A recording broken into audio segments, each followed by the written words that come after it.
Hey everybody, welcome back to the channel and welcome to my Rikka deck profile for the July 2021 format. So I first wanted to say shoutouts to at Acalaim in my Discord, that's ACLLAIM, for giving me the deck idea of having Rikka Amazement. I'm not sure if he's the one who invented this, but I thought that it was really cool. So I decided to cook up a list of my own and just kind of get my own take on it. So this is the first rough draft of the deck, so there's probably some kinks to work out in this deck, but I just wanted to show you guys and give you guys a decent idea of how this deck works. I think that it's actually a really cool deck, but we're going to go ahead and get right into it. So I think we're going to first start off with 3 copies of Rikka Petal, 3 copies of Limfire Blossom, and 3 copies of Rikka Glamour. So these are your starters. These are the cards you absolutely want to see in your opening hand. You just want to see one of them. The deck is like super consistent. If you just see one of them, you have like your entire engine for the rest of the duel. So it's really, really nice to just see one of these cards. It just has like insane grind potential of this deck, so I thought that it was really great. So yeah. Moving on, we have 2 copies of Mudan, 2 copies of Snowdrop, and we have 2 copies of Rikka Sheet. So Mudan can search for a spell trap of a Rikka. So we have Sheet, and we also have the Glamour to search, which is an extra Rhoda, which is really nice. So the really cool thing is that Sheet is kind of like a Widow Anchor, so you can basically just like negate an opponent's like monster effect. It's actually like really neat to use it, and also this engine helps you get into your Amazement engine because it actually, obviously has a trap card that's searchable that you can use on your opponent's turn, which will start your Arlecchino. So I think that's actually really cool, and I thought that it added a different dimension to the deck. The only real issue I kind of saw with this deck at the first glance is that Petal locks you into plants, as does Snowdrop. Both of their effects lock you into plants for the rest of the turn, but I don't think that's really that big of a deal because Arlecchino summons on your opponent's turn. There's also another issue, but we'll get to that later. So we have 1 copy of Primula, 1 copy of World Champion Carrot Weight, and 1 copy of Fairy Archer Ingunar. So I think that this is pretty much like standard in my Rikka list. I think for the most part, like my list is solved at least for the Rikka portion. The 1-of ratios are great. Like you don't need more than this. Obviously, you can turn 3, you can bring back your Petal, search for the Glamour, search for Mudan, search for Glamour, and then use the Glamour to tribute the Mudans, add Primula and add Carrot Weight, special Primula, normal Carrot Weight, and make Strena. So I think that is really cool. If you're really curious about a lot of these combos, I do have a combo tutorial that you can check out on my channel, and I think that might help you a little bit more if you want to understand a lot of these combos. Next, for the Amazement engine, we're playing 3 copies of Arlecchino. We're also playing 1 copy of Kamika. So I've decided to play 1 copy of Kamika, even though it conflicts with a lot of the Rikka engine. The reason for it is it's a 1-of searchable card. It's not like you don't need to see it.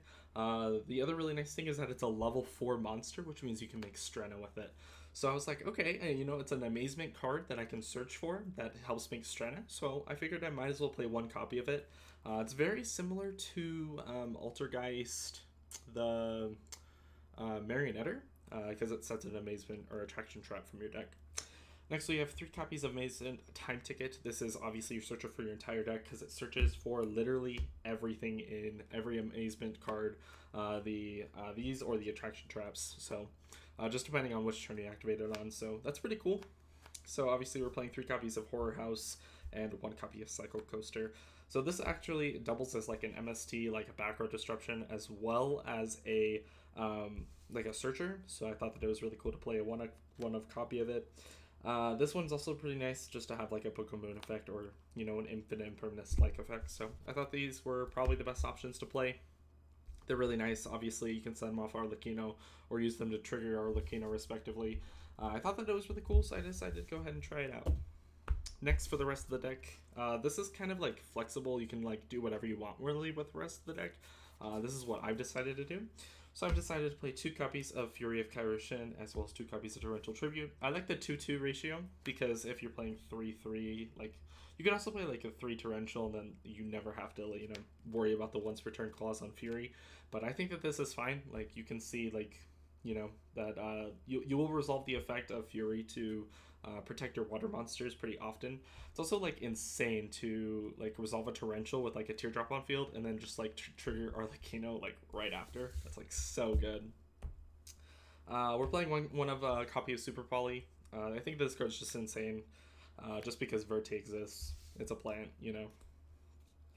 Then for the rest of the deck, we're playing 3 copies of Solemn Strike and 3 copies of Judgment. I would recommend playing a hand trap over Judgment, but all of my hand traps are in other lists, so I decided to opt for Judgment instead. I think that it works fine, but obviously this is like a going first deck for the most part, so yeah, I don't think there's anything to say about that. It's pretty good. So let's go ahead and move on into the extra deck.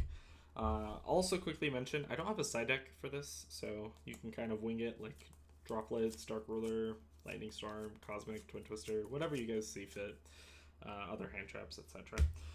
So we have 2 copies of Teardrop, 2 copies of Strena. I think this is completely fine. I don't think that you'll need more than this. I think that this is a great ratio. 1 copy of Kanzashi. You need to play 1 just for the OTK with Teardrop. We have a copy of Alsai, Sacred Tree, and that's it for the plants. Alsai is just a nice alternative sometimes if you need to clear some back row to kind of push damage onto the board. Sacred Tree can be really nice to negate spell traps or monster effects, just whatever. It has a really nice utility off of Strena's effect. Then for other Xyz monsters we're playing 1 copy of Lyreless Assembled Nightingale and 1 copy of Zeus.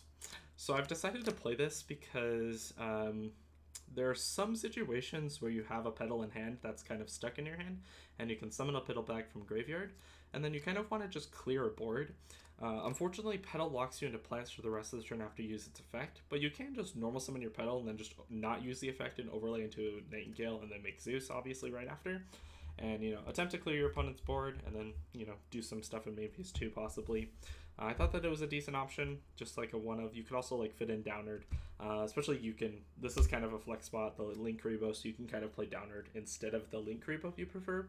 I've decided to do Link Karibo just because sometimes you want to make this off of your pedal in like late game, but it doesn't come up like super often, but sometimes it does. Then we have 1 copy of Verte Anaconda. Obviously just for the super poly. I mean, it's a plant and you can summon a bunch of plant names as well, so this is really cool. This is another reason why we're playing Link Karibo is for the Starving Venom. So if we hard draw the super poly, you can still use Starving Venom if your opponent has a dark monster, because you can just make Link Karibo with the pedal and then use super poly to fuse your Link Karibo plus whatever they have on field, make Starving Venom. So you're not like completely screwed if you draw the super poly, but you do have a lot of other options in the forms of the Travertium, Chimera Rafflesia, and the Mud Dragon. So I thought that this was definitely worth playing. The really nice thing about Chimera Rafflesia is that you can fuse literally anything to make this, because all it needs is a Predaplant and a Dark Monster. And Verte is a Predaplant, and Verte can change anything on the field into a Dark Monster. So Chimera Rafflesia is instantly accessible as long as you have access into your Verte Anaconda. So that's pretty cool. And I think that's really it for the deck list. So if you have any suggestions, leave them in the comment section below, and I will hopefully, respond to everyone. But with all that said, thank you guys for watching, and I'll see you guys later.